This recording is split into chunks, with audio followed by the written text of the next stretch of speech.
sétimo ano, bem-vindo à nossa última aula dessa semana, em que nós iremos aplicar os conhecimentos sobre o estudo do sujeito, né, e do predicado, e os tipos de sujeito. Vocês vão utilizar, né, o livro de vocês na página 50, né, atividade aplicando conhecimentos, certo? Vamos iniciar, né? Qual é o verbo da primeira oração? Nós temos aqui uma locução, deve assistir, né? Quem deve assistir às 13 séries? Você. Então, você é o sujeito dessa oração, e ele é um sujeito simples, porque ele só possui um núcleo, uma palavra, né? Na segunda oração, multas por uso de celular ao volante crescem 33% em 2018. Qual é o verbo? Crescem, né? O que é que cresce 33% em 2018? Multas por uso do celular ao volante, né? Esse sujeito, ele é simples também. Por quê? Se a gente for encontrar a palavra principal, né, a informação principal nesse sujeito, a gente vai resumir ele apenas multa. O que é que cresce em 33%? As multas, né? Então, esse é o núcleo. O sujeito é simples. Aplicativo gratuito conecta pais, alunos e professores. O que conecta, né? O verbo é conecta. O que conecta pais, alunos e professores? Aplicativo gratuito. Esse sujeito também é um sujeito simples. Por quê? Nós temos aí duas palavras, mas uma só, né? Ela contém a informação principal, que é aplicativo. Considerando que os títulos foram usados em texto jornalístico, por que é importante usar esse tipo de sujeito? Porque no texto jornalístico, né, para que fique claro o assunto que será abordado, né, é preferível que se use o sujeito simples. Ao observar os títulos, o que você conclui sobre a posição do sujeito em relação ao verbo nesse tipo de construção? Nos títulos jornalísticos, é comum o sujeito vir antes do verbo, né, geralmente iniciando a oração. Porque os textos jornalísticos, eles utilizam, né, a oração na ordem direta. Por que é importante deixar o sujeito explícito nos títulos de textos jornalísticos? Para facilitar a compreensão, né, do assunto abordado, né, uma vez que inicialmente já informa a quem ou a que esse assunto se refere. Transcreva o núcleo do sujeito identificados nos títulos. Na primeira oração, você, na segunda, multas, e na terceira, aplicativo, né, que a gente já havia discutido.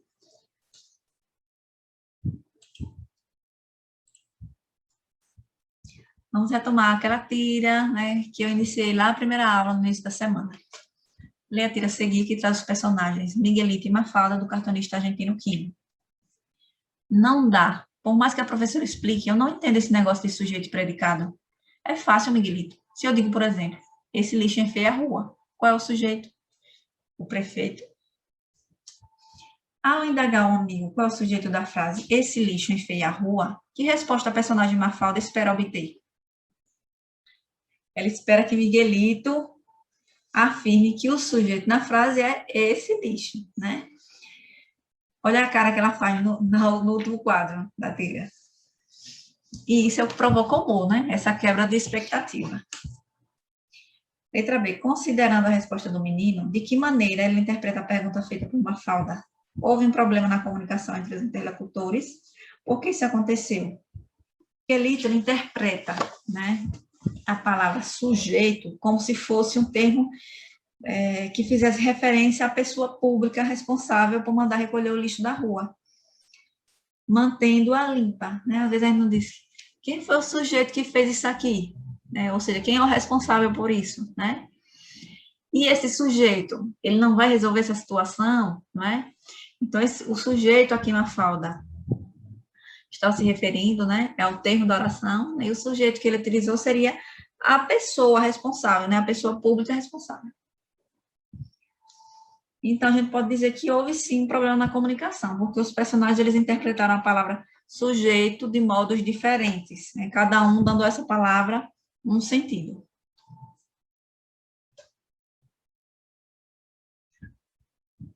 O que provoca humor nessa tira? é a interpretação que Miguelito faz, né? Da fala de Mafalda. Isso é o que provoca humor, ironia na tira. Embora o personagem Miguelito atribua a responsabilidade da limpeza da rua a uma pessoa pública, essa responsabilidade se estende apenas aos órgãos públicos e às pessoas que representam? Claro que não, né, gente? Todos nós fazemos parte da sociedade, somos responsáveis por mantê-la limpa, né? Letra E. Na oração, esse lixo enfeia a rua, identifica o núcleo do sujeito e o predicado. Nós já vimos que o sujeito é esse lixo, né? Enfeia a rua é o predicado. E qual é o núcleo do sujeito? Nós temos aí duas palavras no sujeito, esse lixo. Mas qual é a palavra principal, né? Que contém a informação principal? Lixo. Então, esse sujeito é um sujeito simples porque só possui apenas um núcleo.